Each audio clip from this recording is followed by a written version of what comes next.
मंजई सज्जन वृंद बहु रामा, पावन सरजू निरसिया राम। जपहि राम धर ध्यान और राम, सुंदर श्याम शरीर सिया राम।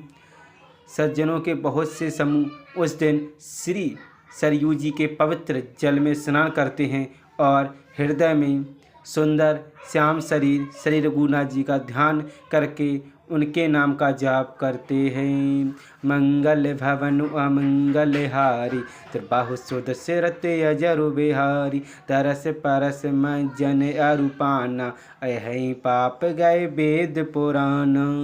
नदी पुनीत अमित महिमा अति रामा, कही न सकई शारदा विमल मती। वेद पुराण कहते हैं कि श्री सरयू जी का दर्शन, स्पर्श, स्नान और जलपान पापों को हरता है। यह नदी बड़ी ही पवित्र है। इसकी महिमा अनंत है, जिसे विमल बुद्धि वाली सरस्वती जी भी नहीं कह सकती। राम दाम दापुरी शोभावनी, लोक समत वेदित अति पावनी। चार खान जग जीवन अपारा, जबत तजे तनु नहीं संसार। यह शोभायमान अयोध्यापुरी श्री रामचंद्र जी के परम धाम की देने वाली है। सब लोकों में प्रसिद्ध है और अत्यंत पवित्र है। जगत में अड्डज, स्वदेज, उद्रभज और जरायुज चार खान प्रकार के अनंत जीव हैं। इसमें से जो कोई भी अयोध्या जी में शरीर छोड़ते हैं, वे फिर संसार में नहीं आते। जन्म मृत्यु के चक्कर से छूटकर भगवान के परम धाम में निवास करते हैं। सब विधि पूरी मनोहर जानी, सकल सीप सिद्ध प्रद मंगल खानी।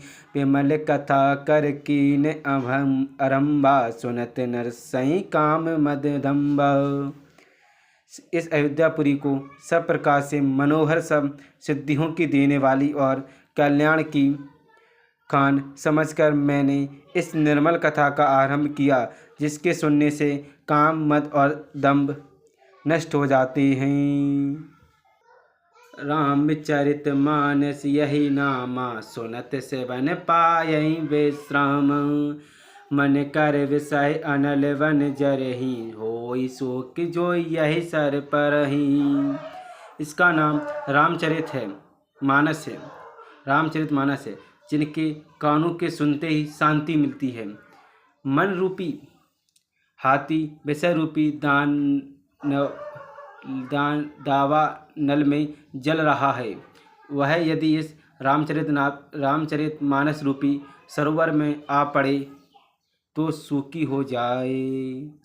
रामचरित मानस मुनि भावन, बिचरऊँ शंभु शोभावन पावन। ते विद दोष दुखद दारद दावन, कल को चाल कुल कलो से न सावन। यह रामचरित मानस मुनियों के प्रिय हैं। इसे सुहावने और पवित्र मानस की शिवजी ने रचना की है। यह तीनों प्रकार के दोषों, दुखों और दरिद्रता को तथा कलयुग की कुछ चालों और सब पापों को नाश करने वाला है। रच महेश निज मानस राखा, पाई सोम सुसमय सिवासन वास। ताते रामचरित मानस वर, धरऊ नाम ये हरस हर। श्री महादेव जी ने इसको रचकर अपने मन में रखा था और शुभ अवसर पाकर पार्वती जी से कहा। इसी से शिव जी ने इसको अपने हृदय में देखकर और प्रसन्न होकर इसका सुंदर रामचरितमानस नाम रखा। कहूँ कथा सोई सुखद सुहाई, सारद सुनई सो जन मन लाई। मैं उसी सुख देने वाली सुहावनी राम कथा को कहता हूँ। हे सज्जनों, आदर पूर्वक मन लगाकर इसे सुनिए।